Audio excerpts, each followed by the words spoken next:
জয় মহারাজ কৃষ্ণচন্দ্রের জয়।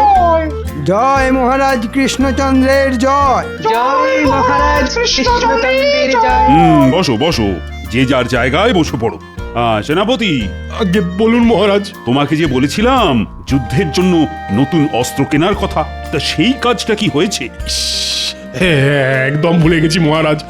আগে আগে আমি কালই সব অস্ত্র কিনে রাজবাড়ির অস্ত্রশালায় রেখে দেবো মহারাজ। সে কি, তোমাকে আমি 7 দিন আগে এই কাজটা দিয়েছি আর তুমি এখনো সেটা করে উঠতে পারোনি? না না না, তোমার দ্বারা কিছুই হবে না। পণ্ডিত, আগে হুকুম করুন মহারাজ। আমি যে তোমাকে পাঠশালার পড়ুয়াদের পাঠ্যপুস্তক কেনার জন্য 5 মোহর দিয়েছিলাম, সেটা দিয়ে কি পাঠ্যপুস্তক কেনা হয়েছে? আগে না মানে মানে হ্যাঁ মানে কি মানে করছো? আগে না মহারাজ। বাহ বাহ, তোমরা তো সব এক একটা রত্ন, কাউকে দিয়েই দেখছি কোনো কাজই হবে না। তা রাজবৈদ্য, আগে তোমাকে যে বলেছিলাম 7 দিনের মধ্যে প্রজাদের জন্য বিনামূল্যের স্বাস্থ্য চিকিৎসা কেন্দ্র খোলার কথা, তা সেটা কি খুলেছে? না মহারাজ, তবে 7 দিনের মধ্যে খুলে ফেলবো। কিন্তু আমি তোমাকে কাজটা 7 দিন আগেই দিয়েছিলাম রাজবৈদ্য, হিসেব মতন আজই তার শেষ দিন। মাথা চুলকে আর কি হবে শুনি, তোমরা কেউ একটা কাজ করো না। মন্ত্রী, এই রে, এবার আমার পালা। হয়ে গেছে মহারাজ, সব কাজ হয়ে গেছে। হ্যাঁ সে কি, কিন্তু আমি তো তোমাকে কোনো কাজই দিইনি। হ্যাঁ, ও ও ও হ্যাঁ হ্যাঁ হ্যাঁ হ্যাঁ, তাই তো তাই তো। চুপ! কিন্তু এবার দেব। মন্ত্রী, তুমি আগামী মাস থেকে আমার রাজসভার সব সদস্যদের বেতন কেটে অর্ধেক করে দেবে। কেউ একটা কাজ করে না, খালি বসে বসে বেতন নিয়ে যায়। আজ থেকে এসব একেবারে বন্ধ। না না মহারাজ, এমন করবেন না। পায়ে পড়ি মহারাজ, ক্ষমা করে দিন। আমাদের ক্ষমা করে দিন। হ্যাঁ আচ্ছা মহারাজ, তাই হবে। কিন্তু আবার কিসের কিন্তু? গোপালের কি হবে মহারাজ? গোপাল তো অর্ধেক দিন রাজসভাতেই আসে না। ওর বেতন অর্ধেকের বদলে কি পুরোটাই কেটে নেব? হ্যাঁ হ্যাঁ, তাই কর। না না না না না, সর্বনাশ, এমন করবেন না মহারাজ। না খেতে পেয়ে মরে যাব, তার উপর বাড়িতে গিন্নি আছে। অয়, বেতন কাটার কথা উঠতে না উঠতেই গোপাল এসে হাজির। কিন্তু হলোটা কি মহারাজ? কি হয়েছে তুমি কি জানো না গোপাল? তুমি তো সেরা ফাঁকিবাজ। কিন্তু এবার তোমার সঙ্গে সঙ্গে রাজসভার বাকি সদস্যরাও ফাঁকি মারতে শুরু করেছে। তাই মহারাজ ঠিক করেছেন সবার বেতন কেটে অর্ধেক করে দেবেন, আর তোমার পুরো বেতনটাই কাটা যাবে। আমাদের ক্ষমা করে দিন। হ্যাঁ মহারাজ, আমাদের ক্ষমা করে দিন। আমাদের একটা শেষ সুযোগ অন্তত দিন মহারাজ, নিজেদের প্রমাণ করার জন্যে। হ্যাঁ মহারাজ, কথা দিচ্ছি, এবার আপনি যা বলবেন আমরা তাই শুনবো। আমরা আপনার আদেশ অক্ষরে অক্ষরে পালন করব। দয়া করে বেতন কাটবেন না মহারাজ, না খেতে পেয়ে মরবো। এদের একটা শেষ সুযোগ দিতেই হবে দেখছি। আচ্ছা বেশ, দিলাম তোমাদের শেষ সুযোগ। আমি তোমাদের একটা কাজ দেব, সময় মতন কাজটা করতে পারলে আমি তোমাদের বেতন ছুঁয়েও দেখবো না, উল্টে তোমরা উপরি পুরস্কার পাবে। কি কাজ মহারাজ? আমি এই রাজ্যের সবচেয়ে চালাক মানুষকে একবার চোখের দেখা দেখতে চাই, আর তোমাদের কাজ হলো আগামীকালের মধ্যে কৃষ্ণনগর রাজ্যের সবচেয়ে চালাক মানুষকে খুঁজে বার করে তাকে আমার সামনে ধরে নিয়ে আসা। আর কালকের মধ্যে ধরে নিয়ে আসতে না পারলে তোমাদের বেতনের অর্ধেক ঘ্যাচাং ফু, তাই তো মহারাজ? ঠিক বলেছ মন্ত্রী, তবে তুমিও কিন্তু ছাড় পাবে না। নয়, হ্যাঁ, তোমাকেও এই একই কাজ করতে হবে মন্ত্রী, না হলে যে তোমার অর্ধেক বেতনও ঘ্যাচাং ফু হয়ে যাবে। বেশ হয়েছে, এবার বোঝো ঠেলা। আজকের মতো রাজসভা এখানেই শেষ। যাও, এবার তোমরা যে যার মতন বাড়ি যাও। এবার কি হবে? কালকের মধ্যে মহারাজের আদেশ পালন করতে না পারলে আমাদের অর্ধেক বেতন একেবারে ঘ্যাচাং ফু হয়ে যাবে। ঠিক বলেছেন সেনাপতি, এখন কি যে করি? কিছু তো একটা করতেই হবে চাঁদু। এত সহজে আমি আমার বেতন কেটে অর্ধেক হতে দেব না। আপনারা সবাই বাড়ি যান। বাড়ি গিয়ে ঠান্ডা জলে স্নান সেরে পেট ভরে ভাত খেয়ে একটু বিছানায় গড়িয়ে চিন্তা ভাবনা করুন। দেখবেন একটা না একটা পথ ঠিক বেরিয়ে আসবে। এমন করলেই মাথায় বুদ্ধি আসবে বুঝি গোপাল? আপনাদের আসবে কিনা সেটা তো আর আমি জানি না, তবে আমার আসে। যাই, এবার বাড়ির দিকে যাই। গাটা কেমন ম্যাজ ম্যাজ করছে। গোপাল দেখছি ভালোই আছে, মাথায় কোনো চিন্তা নেই, একেবারে ফুরফুরে মেজাজে ঘুরে বেড়াচ্ছে। সেটাই তো দেখছি। এদিকে এদিকে চিন্তায় চিন্তায় আমাদের কপালে যে ভাঁজ পড়ে যাচ্ছে। ভাঁজ পড়লে কুঁচকে যায় কপাল, তাই ভাবনা করুন বন্ধু, কারণ আমাদের পথ দেখাবে গোপাল। হ্যাঁ, গোপাল আমাদের পথ দেখাবে? হ্যাঁ হ্যাঁ, দানটা চালে সে ঠিক সময়ে বুঝে। গোপালের থেকে চালাক মানুষ পাবেন না আর খুঁজে। হ্যাঁ, এটা কিন্তু একদম ঠিক কথা। গোপালের থেকে চালাক মানুষ আমি দুটো দেখিনি। বুদ্ধিটা মন্দ নয়, তবে তাই হোক, আমরা কাল সবাই মিলে গোপালকে মহারাজের কাছে ধরে নিয়ে যাব। গোপালের জন্যে যদি আমাদের অর্ধেক বেতন বেঁচে যায় তাহলে তো ভালোই হয়। কিন্তু গোপাল কি যেতে চাইবে আমাদের সঙ্গে? না যেতে চাইলে হাত পা বেঁধে তুলে নিয়ে যাব, ওসব আমার ওপর ছেড়ে দাও। তোমরা শুধু কাল সকাল সকাল গোপালের বাড়ির সামনে চলে এসো, দেরি করো না কিন্তু কেউ। আচ্ছা মন্ত্রী মশাই।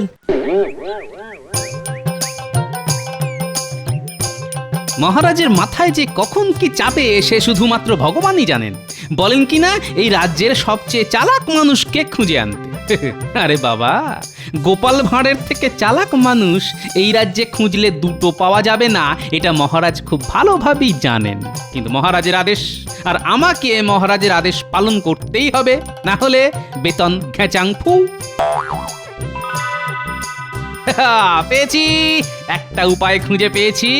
আগামীকাল রাজসভায় আমি একটা বড় আয়না নিয়ে যাব, তারপর আয়নাটা মহারাজের হাতে দিয়ে বলবো আমার মুখের দিকে রাখতে। আয়নায় আমার প্রতিচ্ছবি দেখে মহারাজ ঠিক বুঝতে পারবেন এই রাজ্যের সবচেয়ে চালাক মানুষকে।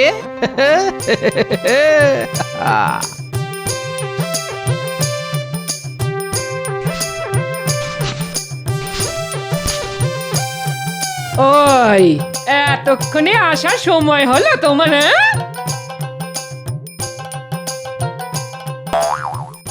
ওমা, আবার কোথায় চললে গো?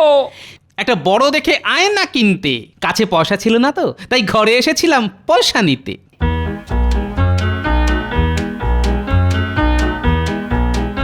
এই মানুষটার মাথায় কখন যে কি ভূত চাপে বোঝা মুশকিল। ভগবান, আমার মানুষটার দিকে একটু তাকাও ভগবান, না হলে আমাকে পাগলা গারদে পাঠাও। উফ!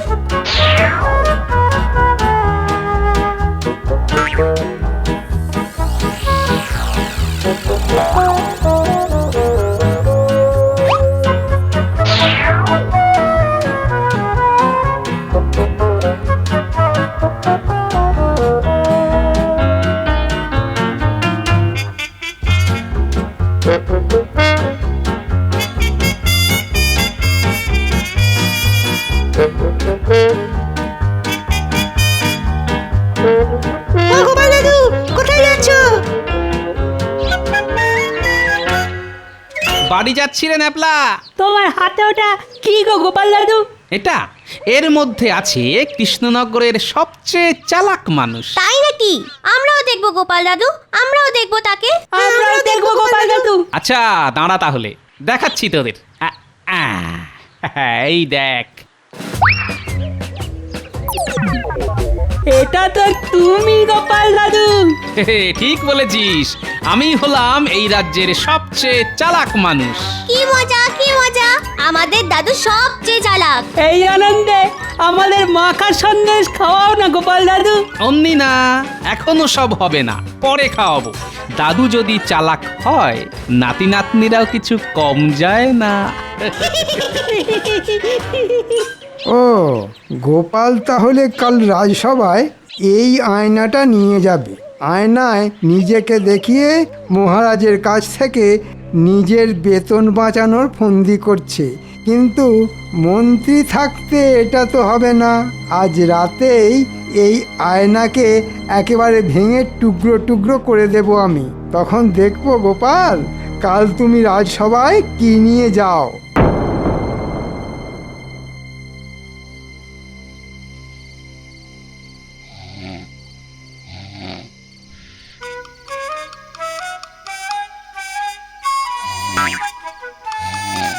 কে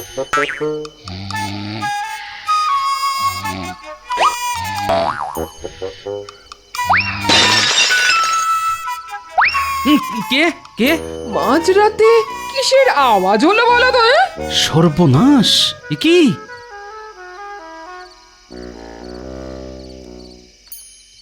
আমার ট্যাকের কড়ি খসিয়ে কেনা আয়নাটার এ কি অবস্থা? হায় হায় হায় হায় হায়! এ কি হলো? ও, এইবারে বুঝেছি। কেউ জানলা দিয়ে হাত বাড়িয়ে আয়না উদ্দেশ্য করে এই পাথরটা ছুঁড়ে মেরেছে। কিন্তু কে? সে যেই হোক না কেন, একবার ধরতে পারলে তাকে আমি আচ্ছা শিক্ষা দেবই বলে দিলাম। হ্যাঁ,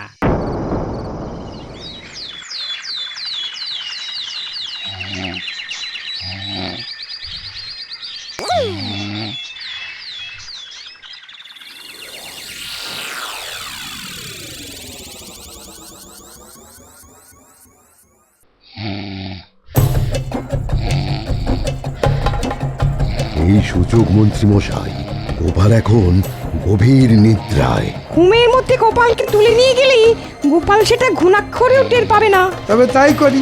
নাও নাও, সবাই হাত লাগাও।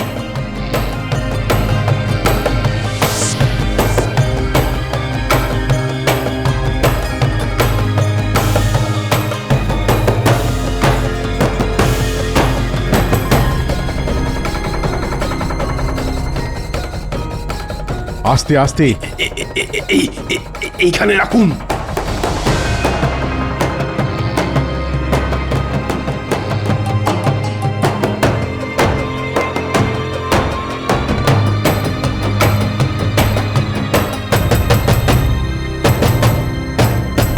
এই দেখুন মহারাজ, আমরা সবাই এই রাজ্যের সবচেয়ে চালাক মানুষকে ধরে নিয়ে এসেছি। হ্যাঁ?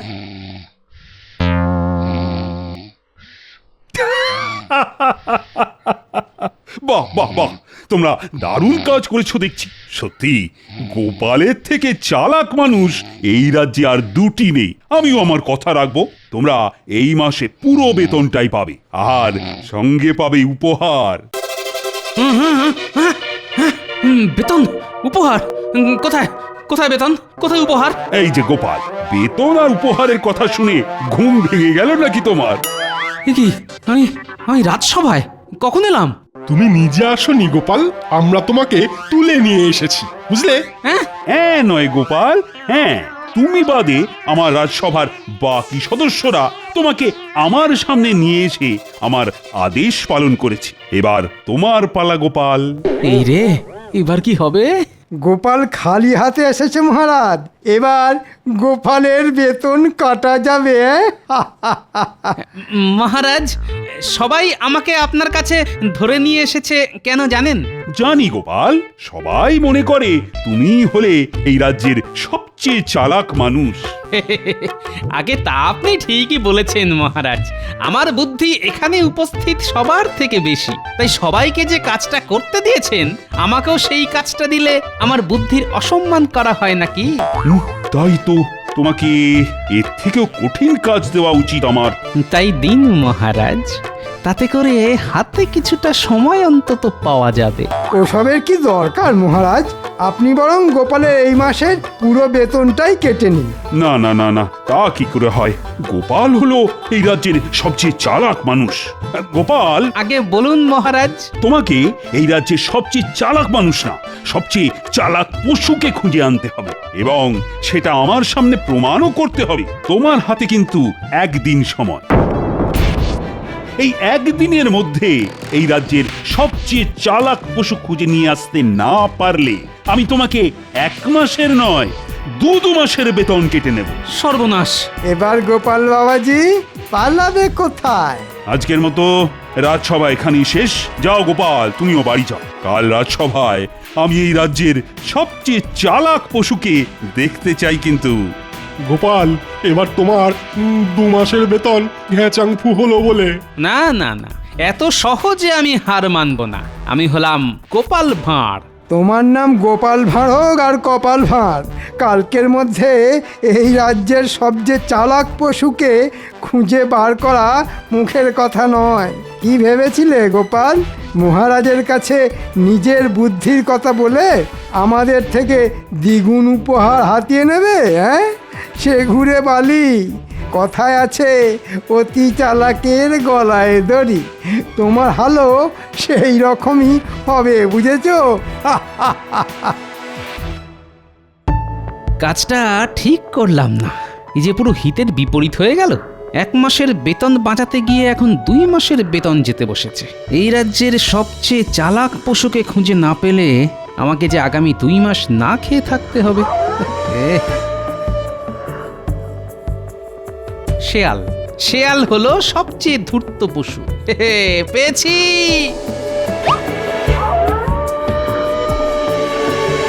কি দূর দূর দূর, বোকা কোথাকার। জল খেতে গিয়ে কি না কাদায় আটকে গেল। না না না না, এ কিছুতেই চালাক পশু হতে পারে না।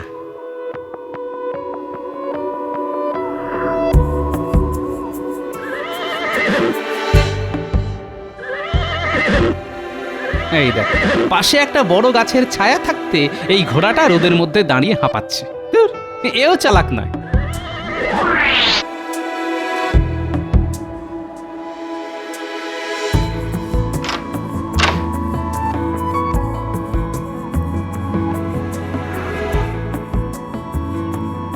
এই যে বলি, সকালবেলা কোথায় দুম করে উধাও হয়ে গেলে শুনি? দিব্যি তো ঘরে শুয়ে মোষের মতো নাক ডেকে ঘুম হচ্ছিলে, হঠাৎ করে ঘরে এসে দেখি তুমি হাওয়া। উড়ে গেছিলাম গিন্নি। বলো কি, তুমি উঠতে পারো? হায় হায় হায়, এসব কি হচ্ছে আমার সঙ্গে ভগবান? আহা, কথায় কথায় ভগবানকে ডাকার কি আছে গিন্নি? আজ সকালে রাজসভার সদস্যরা এসে আমাকে ঘর থেকে তুলে নিয়ে গেছিল নিজেদের বেতন বাঁচানোর জন্য। আর এদিকে মহারাজ বলেছেন, কালকের মধ্যে আমি যদি এই রাজ্যের সবচেয়ে চালাক পশুকে মহারাজের সামনে ধরে নিয়ে যেতে না পারি, তাহলে মহারাজ আমার 2 মাসের বেতন কেটে নেবে। সর্বনাশ! এবার কি হবে গো? সেটাই তো ভাবছি গিন্নি। তোমার নাম গোপাল ভাঁড় আর কপাল ভাঁড়। কালকের মধ্যে এই রাজ্যের সবচেয়ে চালাক পশুকে খুঁজে বার করা মুখের কথা নয়। কি ভেবেছিলে গোপাল? মহারাজের কাছে নিজের বুদ্ধির কথা বলে আমাদের থেকে দ্বিগুণ উপহার হাতিয়ে নেবে? হ্যাঁ, সে ঘুরে বালি। কথায় আছে, অতি চালাকের গলায় দড়ি। পেয়েছি। কথায় আছে, অতি চালাকের গলায় দড়ি। একটা উপায় খুঁজে পেয়েছি গিন্নি, এই যাত্রায় আমি বেঁচে গেলাম। তুমি খুঁজে পেয়েছো? পেয়েছি গিন্নি, পেয়েছি। আমি হলাম গোপাল ভাঁড়, এবার 2 2 হবে 4। এবার আমার 2 মাসের বেতন বেঁচে যাবে। আমাকে আর না খেয়ে থাকতে হবে না, সঙ্গে মহারাজের কাছ থেকে পাবো উপহার। এই যে পুটির বাবা। বলো গোপাল দাদা। আমার কিছুক্ষণের জন্য তোমার এই গরুটা চাই। গরু নিয়ে কি করবে গোপাল দাদা? আছে আছে, কাজ আছে। কাজ আছে যখন, তখন নিয়ে যাও। এই নাও।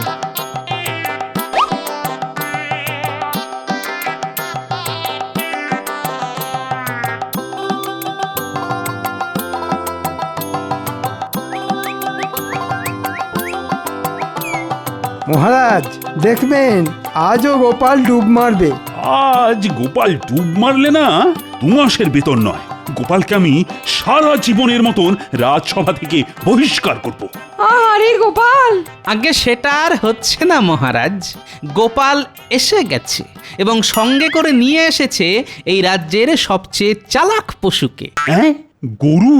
আগে একদম ঠিক মহারাজ। তুমি কি পাগল হয়ে গেলে গোপাল? গরু কি করে সবচেয়ে চালাক প্রাণী হতে পারে? আমার পাঠশালায় কেউ পড়া না পারলে আমি তাকে গরু বলে ডাকি, আর সেই গরু নাকি সবচেয়ে চালাক প্রাণী। আগে একদম ঠিক, এই গরুই হচ্ছে সবচেয়ে চালাক প্রাণী। গোপাল, প্রমাণ দাও। আমার কিন্তু প্রমাণ চাই। আমি তোমার মুখের কথা তো বিশ্বাস করব না। অবশ্যই দেব মহারাজ, প্রমাণ দেব বলেই তো এত দূর ছুটে এসেছি। আগে আপনারা তো সবাই জানেন, কথায় আছে অতি চালাকের গলায় দড়ি। হ্যাঁ, আমরা সবাই জানি। এবার ভালোভাবে চেয়ে দেখুন মহারাজ, কৃষ্ণনগর রাজ্যে যত গরু আছে তাদের সবার গলায় দড়ি আছে। হ্যাঁ নয় মহারাজ, হ্যাঁ। আর কথায় যখন আছে তখন সেই কথা আমি ফেলি কেমন করে মহারাজ? হ্যাঁ, গোপাল কিন্তু ঠিকই বলেছে। হ্যাঁ, গোপাল কথাটা মন্দ বলেনি, সত্যি তো কথায় আছে অতি চালাকের গলায় দড়ি। আর তাই এই রাজ্যের সবচেয়ে চালাক পশু হলো গরু। এবার আমার 2 মাসের বেতনটা বেঁচে গেল, আর আমার উপহারটা মহারাজ। পাবে পাবে, তুমি উপহার পাবে। বাপ রে বাপ, কি বুদ্ধি তোমার গোপাল! আগে আমি নিজের বুদ্ধির পরিচয় না দিলে রাজসভার বাকি সদস্যদের অর্ধেক বেতনও ঘেচাংফু হয়ে যেত, কারণ ওনারা আমাকে সবচেয়ে চালাক মানুষ হিসেবে তুলে নিয়ে এসেছিলেন। যা, এত চেষ্টা করেও আমি গোপালকে আটকাতে পারলাম না। মন্ত্রী মশাই, আমি জানি আপনি ঢিল ছুঁড়ে আমার ঘরে রাখা আয়নাটা ভেঙেছিলেন। হ্যাঁ, তুমি কি করে জানলে? ভুল হয়ে গেছে গোপাল, আর আমি তোমার পিছনে লাগতে যাব না। আন্দাজে বললাম। ও, তার মানে এটাই সত্যি?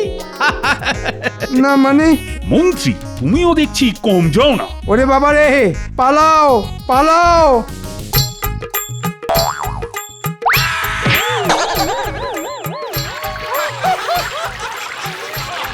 ওরে বাবা রে, ওরে ওরে, বাঁচাও! ওরে বাবা, ওরে বাবা, মরে গেলাম। বাঁচাও, ও বাঁচাও! বাঁচাও, ওরে বাবা! এই নাও গোপাল, তোমার উপহার।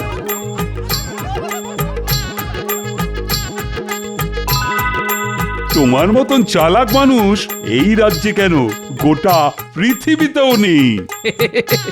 ধন্যবাদ মহারাজ।